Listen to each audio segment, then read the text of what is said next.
Le thème générique de cette troisième biennale, c'est habiter, imaginons l'évidence. Alors, bien sûr, ça pose une question. Finalement, qu'est-ce qui était évident ou qu'on croyait évident hier? Qu'est-ce qui sera évident demain dans nos métiers de l'acte de construire, mais aussi pour nous énergéticiens? Alors, on peut dire que jusqu'à présent, quand on construit un bâtiment, le maître d'ouvrage traite bien sûr l'énergie assez tôt dans la conception avec l'architecte. Donc, qu'est-ce qui était évident hier, peut-être c'était de construire. Nous, on rencontre l'architecte souvent sur une opération, on rencontre le maître d'ouvrage. Et finalement, l'évident, c'était peut-être de se raccorder au réseau de gaz naturel, au réseau d'électricité, de disposer d'une énergie abondante, bon marché, relativement bon marché, disponible. Et finalement, on se contente de respecter un niveau réglementaire et les choses se font comme ça. Les choses évoluent. Le débat sur la transition énergétique, la prise de conscience de la raréfaction de l'énergie, la lutte contre les gaz à effet de serre, le réchauffement climatique, tous ces sujets, de plus en plus, rentrent dans ce qu'on appelle l'éco-conception et nous interpellent sur l'acte de construire. Donc, nos métiers évoluent. Euh, Autour de ces concepts, nous allons donc vous présenter ce soir, vu d'un énergéticien, ce qu'est la prise en compte suffisamment en amont des problématiques de l'énergie sur une opération, avec peut-être un petit peu de méthodo, hein, mais aussi j'ai souhaité vous apporter des exemples concrets pour vous montrer que finalement les solutions, elles existent, elles sont disponibles, et si on peut les intégrer suffisamment tôt sur une opération, on peut arriver à des choses extrêmement intéressantes. L'idée étant peut-être de viser ensemble, c'est le défi que nous avons, de viser à construire la ville bas carbone. Alors, je ne résiste pas au plaisir de vous faire un petit point d'actualité de l'entreprise, très rapidement. Donc EDF en Normandie, c'est bien sûr une actualité très riche avec la pose du dôme cette année donc sur le PR de Flamanville, opération que vous avez certainement beaucoup suivie médiatiquement.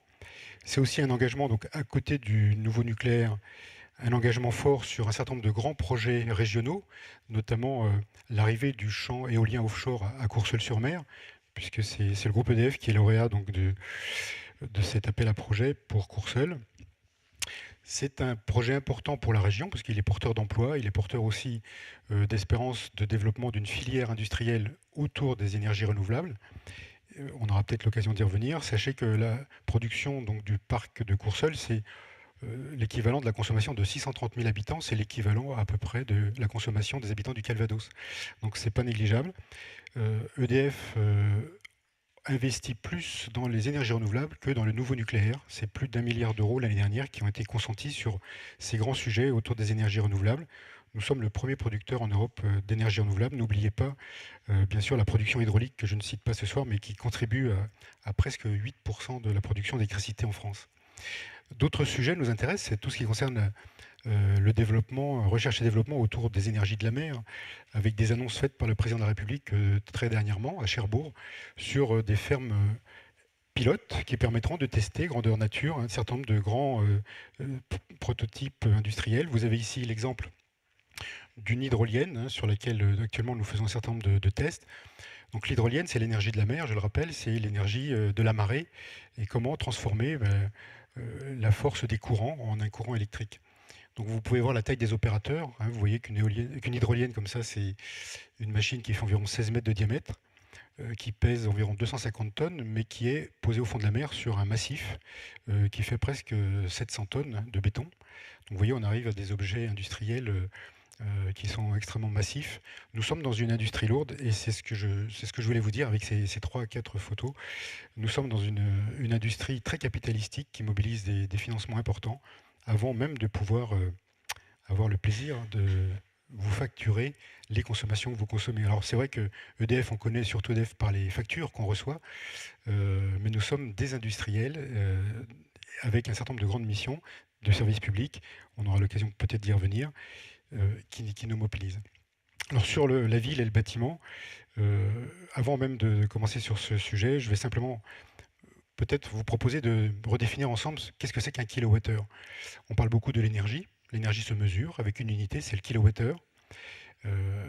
C'est une énergie c'est une unité qui, en fait, est le produit, hein, d'une puissance multipliée par un temps. Donc quand on a un appareil de 1000 watts qui fonctionne pendant une heure, ça sera donc 1 kWh. Et c'est finalement ça ce que vous recevez sur votre facture. Alors 1 kWh, c'est beaucoup d'énergie.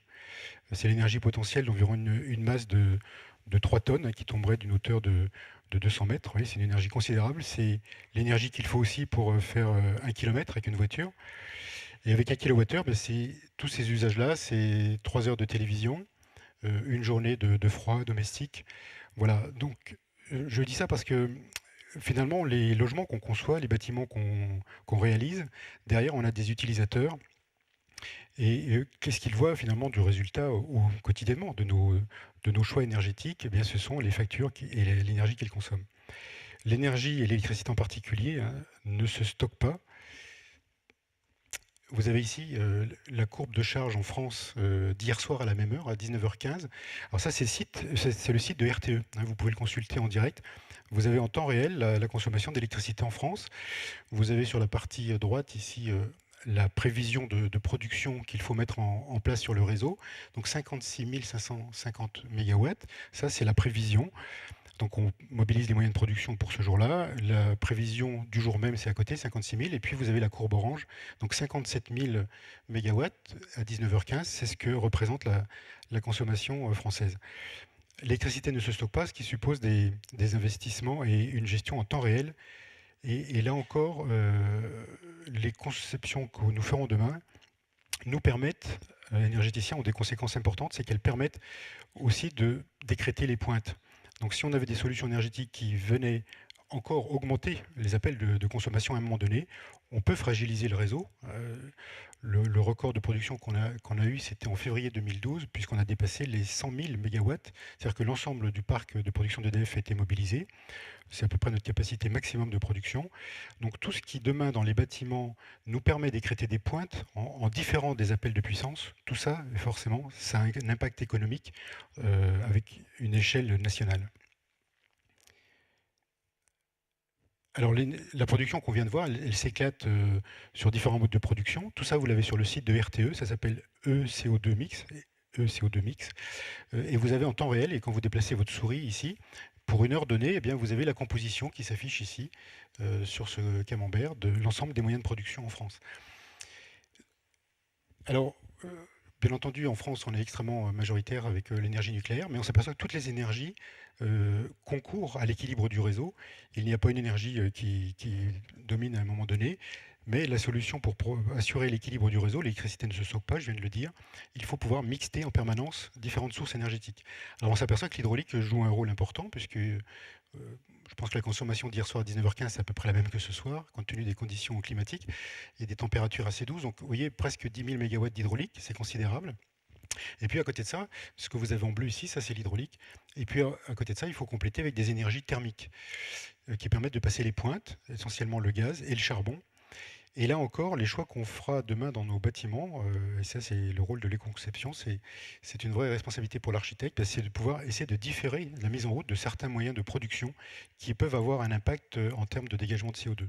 Alors notre quartier, quand on le conçoit, il peut être effectivement très sobre en carbone, même la ville qu'on va imaginer, mais on peut être amené quelquefois à différer ou à déplacer une production de carbone.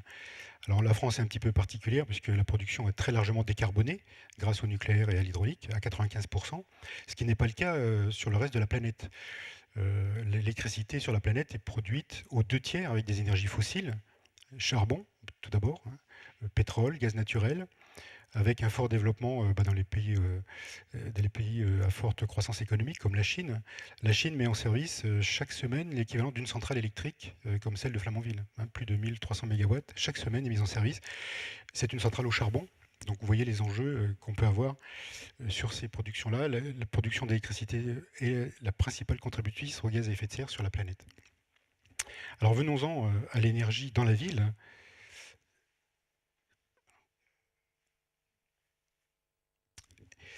Et sur ces sujets-là, nous travaillons nous, avec les architectes depuis longtemps, les urbanistes également, et on a essayé de mettre au point un criblage un petit peu d'analyse des dossiers. Quels sont les enjeux qui se posent à nous lorsqu'on conçoit une ville nouvelle ou lorsqu'on rénove un quartier Ce sont des enjeux de sécurité d'approvisionnement, je crois que vous venez de bien le percevoir, avec face au troisième choc pétrolier qu'on connaît, des importations pour la France, hein, qui sont importantes. Sachez que 90% du déficit commercial de la France, hein, notre déficit c'est 70 milliards d'euros, 90% de notre déficit sont les importations d'énergie. Pétrole, bien sûr, gaz, charbon. Donc c'est un enjeu économique aussi. Ce sont des enjeux pour les entreprises, parce que l'énergie disponible en France, ben, cette énergie doit être compétitive, alors, ce qui est le cas également de l'électricité. L'électricité pour les entreprises en France est moins chère que dans le reste de l'Europe, de l'ordre de 30%. C'est vrai également pour le particulier, hein, qui paye son électricité 40% moins cher que la moyenne des pays de la zone euro. C'est un enjeu également social pour l'habitant, et qui lui paye une facture et qui forcément est très sensible à son pouvoir d'achat. On parle de plus en plus, et c'est une mission de l'entreprise, et c'est un dossier que je porte en région, c'est bien sûr tout ce qui concerne la précarité énergétique et la montée de la précarité énergétique parmi les Français. On considère, pour faire court, que dans les revenus d'un ménage, lorsque les achats d'énergie représentent 10% des revenus globaux du ménage, eh bien, on a un vrai risque d'être en précarité énergétique. Vous avez certainement vu l'actualité avec la loi Brottes, hein, qui arrive. Donc un certain nombre de dispositions réglementaires et législatives vont venir renforcer la protection des consommateurs. Donc l'aspect social, l'acceptabilité sociale, c'est un enjeu que nous avons et qu'il faut partager avec les concepteurs d'un projet. Et puis l'enjeu climatique, je n'y reviens pas, c'est bien sûr l'enjeu majeur à long terme de dégagement de gaz à effet de serre contributeurs au réchauffement climatique. Il y a à peu près maintenant convergence de la communauté scientifique sur ces sujets. Les besoins, eh bien, c'est des besoins qui sont considérables et qui augmentent en permanence, puisque nous avons passé depuis 2008, hein, d'après les infos qu'on a, sur la planète, plus de la moitié des habitants de la Terre sont maintenant des urbains. Ils vivent dans des villes, et on s'aperçoit que cette consommation d'énergie liée à l'urbanisation va continuer, puisque chaque jour, c'est 200 000 urbains de plus qui s'installent dans des grandes cités, des grandes métropoles. Et vous voyez que ça pose des problèmes d'approvisionnement en énergie. Alors, on peut rappeler d'ailleurs qu'EDF était une entreprise rurale. L'électricité se fabrique à la campagne, hein, se fabrique au bord de la mer, à la montagne. On ne fabrique pas l'électricité au cœur de la ville, on la fabrique toujours sur les territoires. Et bien entendu, après, ça suppose de pouvoir l'acheminer. Ce sont des contraintes environnementales. 75% des émissions de gaz à effet de serre sont liées aux villes et à l'activité urbaine. La précarité, j'en ai parlé. Et pardonnez-moi. Et donc la partie territoire et enjeux énergétiques, c'est aussi là, je dirais, un sujet qui est lié au débat sur la transition énergétique. On voit bien que de plus en plus, on aura à la fois des productions centralisées au niveau national, mais aussi de plus en plus de productions locales à la maille des territoires. Et les collectivités sont maintenant soucieuses de pouvoir contribuer à l'écriture de leur propre politique énergétique, définir un certain nombre d'orientations à travers les SCOT, à travers par exemple les plans climat, énergie, territoire, à travers les PLU, autant de documents qui viennent maintenant s'ajouter. J'ajouterai aussi le SRCAE, le schéma régional climat, air, énergie des conseils régionaux. Donc on voit qu'à travers tous ces documents, on va devoir imaginer des solutions de production décentralisées. Et il n'y a pas, bien sûr, divergence. Il y a bien complémentarité entre des productions historiques, qui sont des productions centralisées, puissantes et massives, et puis une production décentralisée partout sur le territoire, y compris même au niveau du quartier, y compris même au niveau du bâtiment. Les besoins maintenant de la ville de demain, de cette ville durable qu'on souhaite construire, c'est une ville qui doit être économe en énergie, en ressources également, sobre en carbone, on vient de le dire, qui doit être accessible afin de limiter les déplacements, d'offrir une mobilité qui réponde vraiment aux besoins de ses habitants. Une ville qui soit verte, qui respecte la biodiversité. Mais là, je laisserai la parole aux intervenants suivants qui vont pouvoir développer tout ça. Une ville qui soit solidaire, hein, je viens d'en parler, autour de l'acceptabilité sociale du prix de l'énergie notamment et des solutions d'habitat qu'on proposera. et une ville qui soit attractive pour le développement économique, pour l'installation des entreprises. Tout ça, c'est des notions qu'on a déjà eu l'occasion d'aborder et qu'on va tout au long de la soirée, j'imagine, développer. Alors, la méthode que nous, on propose, hein, c'est de travailler avec l'architecte, avec l'urbaniste, avec le maître d'ouvrage le plus en amont possible, avec l'élu également. Et ça, en fait, le spectre, on peut le mettre à différentes échelles. On peut regarder l'approche de tout ce qu'on vient de se dire au niveau du bâtiment. Ça, c'est plutôt, en général, assez bien fait grâce à la réglementation, hein, prenons la RT 2012 hein, qui est en vigueur maintenant. Donc, on voit que globalement, la profession, y compris les entreprises hein, qui interviennent, s'approprient tous ces enjeux autour de l'isolation thermique, notamment de l'étanchéité à l'air. On peut avoir une approche à la maille plutôt de l'îlot, hein, c'est-à-dire plusieurs bâtiments. Là, ça devient intéressant pour l'énergéticien parce que on peut avoir sur un îlot, on peut avoir des bâtiments qui sont consommateurs d'énergie, mais à côté, on peut avoir des bâtiments qui eux-mêmes sont producteurs. Prenez un centre commercial, par exemple, dans un centre commercial, l'essentiel de l'énergie est consommé pour faire de la climatisation, c'est-à-dire qu'on est en excédent de chaleur. Donc si on savait capter cette chaleur, qui est finalement une chaleur perdue, chaleur résiduelle, si on peut la capter et en faire bénéficier peut-être la piscine qui est à côté ou le bâtiment de logement qui se trouve au coin de la rue, on voit qu'on fait des économies à la maille d'un îlot, voire d'un quartier, hein, c'est l'échelle suivante. Et puis si on continue, vous voyez bien un petit peu que tout ça, ça s'embrique. C'est toute la ville qui devient une ville intelligente, une ville qui optimise, qui recherche l'optimum économique et l'optimum énergétique. Et bien sûr, ensuite, c'est l'ensemble du territoire, on l'a dit tout à l'heure, qui sera sur un plan énergétique et économique qui serait gagnant. Donc voilà les différentes échelles qu'on peut imaginer de développer. Sur le bâtiment, bien sûr, c'est un bâtiment qui doit être performant. On va de plus en plus vers le bâtiment basse consommation. Déjà, la RT 2012 est une avancée considérable. On parle du bâtiment à énergie positive. On parle également de rénovation, parce que le parc neuf, ça représente 1% de la construction du parc existant. Donc les enjeux en termes de consommation énergétique sont des enjeux liés à la rénovation du parc et des opérations importantes sont lancées.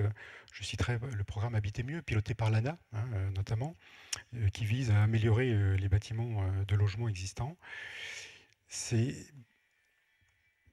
au niveau de l'îlot, comme on vient de le dire, une complémentarité des énergies. Là, on voit très bien qu'entre des grands collectifs ou des bâtiments publics, des bâtiments industriels, pourquoi pas, on peut très bien imaginer avoir des bâtiments d'activité et des bâtiments tertiaires, des bâtiments de bureaux, centres de congrès et autres. Il y a de l'énergie à récupérer et que notre métier évolue. Nous, on n'est plus sur une livraison bâtiment par bâtiment, mais on est maintenant à une maille d'optimisation euh, à une échelle qui permette de faire des mutualisations, de faire de la mixité et qui permettent d'avoir des gains énergétiques intéressants, éviter le gaspillage. L'époque de l'énergie abondante et bon marché se trouve maintenant derrière nous et nous avons tous ces défis qui s'impliquent sur cette notion d'éco-conception, de bâtiments nouveaux, d'éco-quartiers, etc. À l'échelle du quartier, j'en dirai pas plus, mais c'est là aussi l'occasion de faire un certain nombre d'optimisations économiques et énergétiques. Et alors, avec quels outils on peut faire ces optimisations? Et en termes d'aménagement, comment mettre tout ça en œuvre? Nous, on a essayé de regrouper sur les quelques expériences et quelques opérations sur lesquelles on a été associé à travers un certain nombre de critères de criblage. Mixité et solidarité, par exemple, autour de la qualité de vie, hein, de l'acceptabilité sociale, de la maîtrise des coûts de consommation. La lutte contre la précarité énergétique, je n'y reviens pas. C'est aussi la possibilité d'intégrer un certain nombre d'innovations. Vous allez voir dans les exemples tout à l'heure que finalement l'innovation, c'est des choses qu'on connaît, mais l'innovation elle réside plus dans le fait qu'on les applique maintenant, ces nouvelles solutions au bâtiment ou au quartier. C'est aussi l'intégration d'énergies renouvelables, euh, telles qu'on les connaît. C'est aussi l'utilisation des filières locales. Ici sur Caen, par exemple, pour prendre la presqu'île, on sait qu'il existe un vrai potentiel autour de la géothermie. On a des nappes, on a aussi la présence de l'Orne, du canal. Ça mérite une étude. Il y a certainement des gisements énergétiques intéressants. Une énergie finalement locale, une ressource locale qu'on peut mettre en valeur, qu'on peut utiliser et dont on peut tirer parti dans des projets à venir. La maîtrise des investissements, c'est aussi l'aspect économique, c'est aussi le modèle d'affaires. Pour que nos solutions soient pérennes et qu'elles soient durables, il faut aussi qu'on arrive à des solutions techniques qui soient exploitables, qui soient intéressantes dans la durée et pour lesquelles l'exploitant sera lui-même en capacité de faire le bilan économique et d'équilibrer tout le système. Et puis, ce sont bien entendu, en termes d'attractivité et durabilité, c'est une recherche d'un bâtiment performant sur la partie bas carbone, rejet de gaz à effet de serre. Et c'est aussi peut-être pour la ville l'occasion de faire une vitrine de toutes ces solutions mises en œuvre. Alors les outils existent, on a travaillé avec la recherche et développement d'EDF, on a pu modéliser un certain nombre de choses. En gros, les principaux thèmes qu'on trouve sur un quartier, c'est bien entendu tout ce qui concerne les énergies locales disponibles. Donc il convient de les valoriser, les identifier, et puis d'en évaluer finalement leur disponibilité et la ressource qu'elles présentent. Parce qu'on peut avoir une énergie disponible localement, mais finalement assez peu exploitable parce qu'elle n'est pas présente en quantité suffisante. C'est aussi l'énergie fatale qu'on pourrait récupérer parce qu'à proximité, on a des dégagements de chaleur sur un process industriel, sur un bâtiment tertiaire. C'est ensuite une deuxième brique un petit peu à la démarche, c'est d'imaginer les solutions thermiques qu'on peut mettre en œuvre avec ces énergies disponibles. Toutes les solutions thermiques méritent d'être étudiées.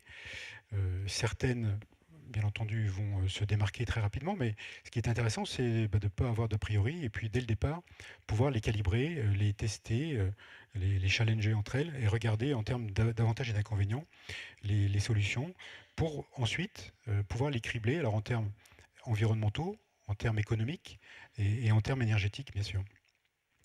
Tout ce qui concerne la mobilité, on sort un petit peu du bâtiment et de l'îlot, mais enfin très rapidement au niveau de la ville et du quartier, les problèmes de mobilité se posent. Là encore, les aspects de mobilité doivent être intégrés suffisamment en amont dans les projets pour que les utilisateurs puissent avoir une offre de services qui corresponde à leurs besoins de déplacement, à leurs besoins de mobilité, et qu'on n'est pas à côté d'un système collectif, eh bien, quelque part, des habitants qui se rééquipent d'une deuxième voiture ou plus, et là, on aurait certainement raté la cible qu'on s'était donnée au départ. Et puis, une ville, c'est aussi des consommations d'éclairage public. Euh, la qualité de vie, c'est aussi la vie nocturne, c'est la circulation en ville, la sécurité, c'est aussi le plaisir de déambuler, de profiter des lieux publics, des espaces partagés. Donc l'éclairage extérieur, l'éclairage public, ça se quantifie, ça se mesure, ça se met en équation, hein, et on sait ce que ça représente dans la facture de la commune. On sait là aussi, dès le départ, orienter vers des solutions performantes énergétiquement qui seront pérennes et durables. Et tout ça, bien sûr, à un moment donné, ce sont des appels de puissance. Donc là, c'est le technicien qui parle, mais il faut effectivement pouvoir, à un moment donné, mesurer ce que représente un choix énergétique en termes d'appel de puissance sur la courbe générale de la ville, hein, puisque quand on appelle la puissance, c'est bien entendu tout le réseau qui supporte la puissance appelée. Et ça peut être là aussi des infrastructures à renforcer et des dépenses importantes à prévoir. Donc tout ça mérite une approche et finalement une optimisation énergétique qui vise donc à un aménagement du quartier suffisamment en amont pour que des choix qui seraient faits ne soient pas après trop pénalisants dans le futur. Alors des exemples, parce que tout ça, on a déjà quelques solutions qui sont soit industrialisées, soit déjà en service, ou parfois en cours de travaux. Par exemple, à Roquebrune-Cap-Martin, pour ceux qui connaissent. Donc un projet intéressant où là, les solutions de confort thermique qui ont été retenues, ce sont des solutions autour d'un réseau d'eau tempérée. Alors ce n'est pas un réseau d'eau surchauffée, hein, comme on peut avoir entre l'usine d'incinération à Colombelles et puis les logements d'Hérouville, où là on est en eau surchauffée, donc là ce sont des technologies différentes. Là on est en basse température, ce sont des réseaux qui sont alimentés avec de l'eau aux alentours de 40 degrés, voire moins parfois. Et donc on vient donc récupérer de la chaleur qu'on a identifiée. Alors la chaleur, elle est où? Vous la voyez tout au bout ici, en bas à droite. Eh bien, c'est la station d'épuration. C'est-à-dire qu'à la fin du process, lorsqu'on a traité les eaux usées, eh bien, on a de l'eau propre qui est rendue au milieu naturel, mais on a encore énormément de chaleur à récupérer. Donc on peut, grâce à des échangeurs, grâce à des pompes à chaleur, récupérer une bonne partie de cette chaleur qui était une chaleur fatale et perdue, hein, pendant toutes ces années.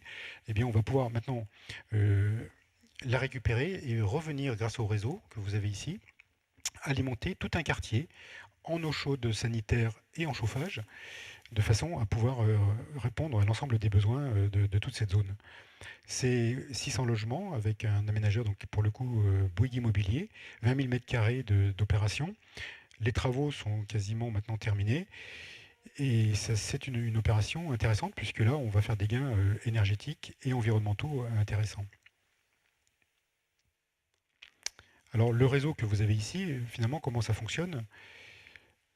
Un petit schéma, c'est simplement un puisage à un moment donné sur un réseau primaire que vous avez ici. Alors on peut imaginer que là, on a schématisé l'eau de la station d'épuration, mais ça peut être un forage géothermique. Ici même, par exemple à Caen, on pourrait très bien avoir des puits. Ça peut être un puisage sur le milieu naturel, sur la mer par exemple, sur une rivière, un fleuve. Donc un premier réseau ici à 12 degrés qui va venir alimenter à travers une sous-station, qui va venir alimenter l'opération, donc ici des logements, ici on peut imaginer des bâtiments publics, un hôtel. Donc à chaque fois, soit avec un échangeur, soit avec une pompe à chaleur, on va pouvoir faire du transfert de chaleur à partir de ces 12 degrés en mode chaud, mais aussi, puisque la pompe à chaleur elle a cette particularité d'être réversible, on peut très bien faire du rafraîchissement. Et prenons le cas d'un hôtel ou d'un centre de congrès qui serait là, on peut très bien évacuer de la chaleur et renvoyer donc dans le réseau la chaleur qu'on aurait extraite. Donc vous voyez très, très bien sur ce schéma qu'on peut le faire évoluer et puis avoir une boucle, et ici avoir un bouclage, et on peut très bien être en récupération de chaud et de froid, et on fait du transfert finalement d'un immeuble à un autre immeuble.